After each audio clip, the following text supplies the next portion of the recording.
Little Cardi, but I know her as Ain't No Party Like a Megan Little Cardi Party, y'all.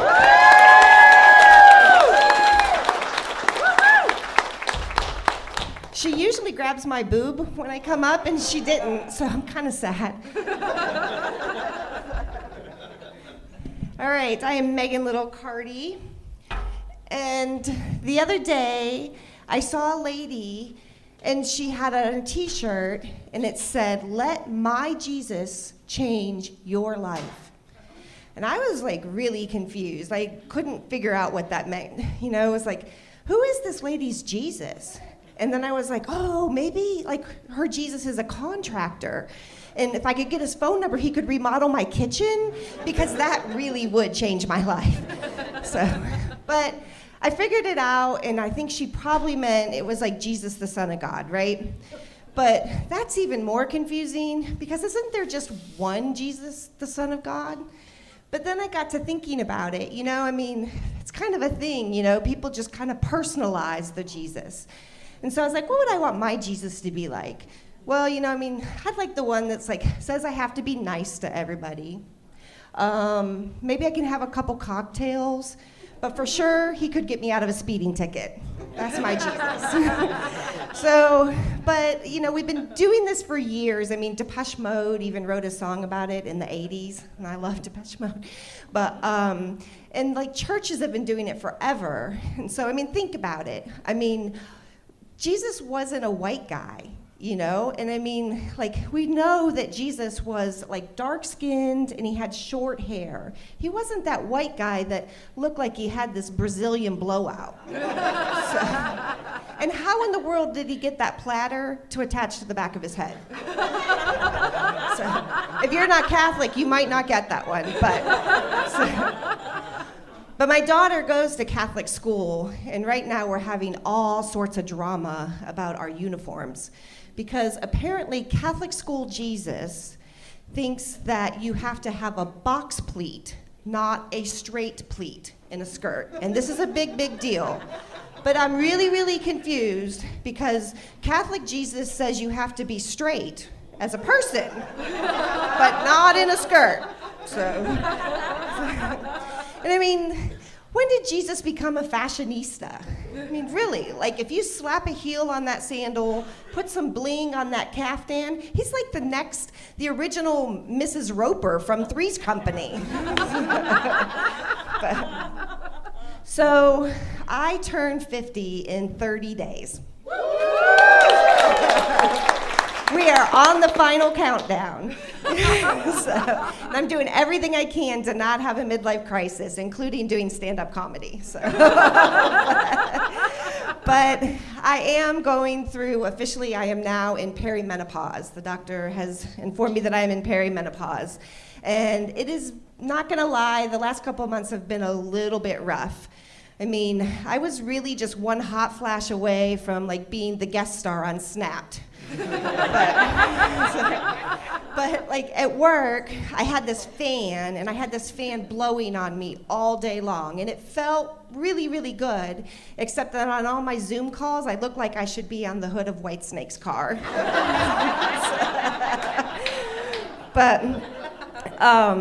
So the worst part about this is that while I'm going through menopause, my daughter is going through puberty. And let me tell you, that's not fun. So she's trying to grow hair under her armpits, and I'm like growing hair, trying to perfect that Italian grandmother mustache.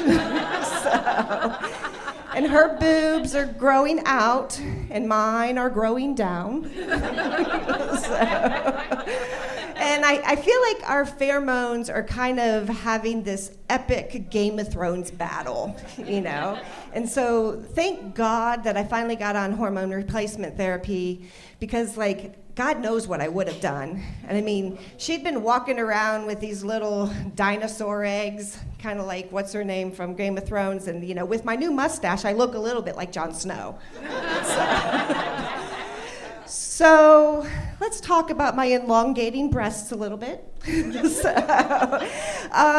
know, I've always had really small breasts, but I always really liked them. I mean, I know they're small, but I grew them myself. Meredith likes them. So I've always said that they were like little cupcakes. I mean, they're cute and they're perky and just enough. But now I think they're a little bit more like flapjacks. And I told my husband, and he said, "That's okay, honey. As I get older, I really like maple syrup more than I like frosting anyway." So, how many of you have annoying yoga friends? Yes. I mean, the yoga people who think yoga is the cure for everything. And, as I'm going through this menopause thing, they're like, "Oh, Meg, you really need to try it. You need to try it. It's so good for yoga." And I'm like, "I just don't like to show my camel toe that much." And they talk me into it. And so they're like, "Okay, you got to try it." And I'm like, "All right, I'll do it." And they're like, "Just wait till the end. Just wait till you get to the Shavasana." And I'm like, "Shavasana? What the heck is that?" So I Google it. And it says, Shavasana, corpse pose, lying like a dead person. I'm sorry, that reminds me way too much of sex with my ex-husband.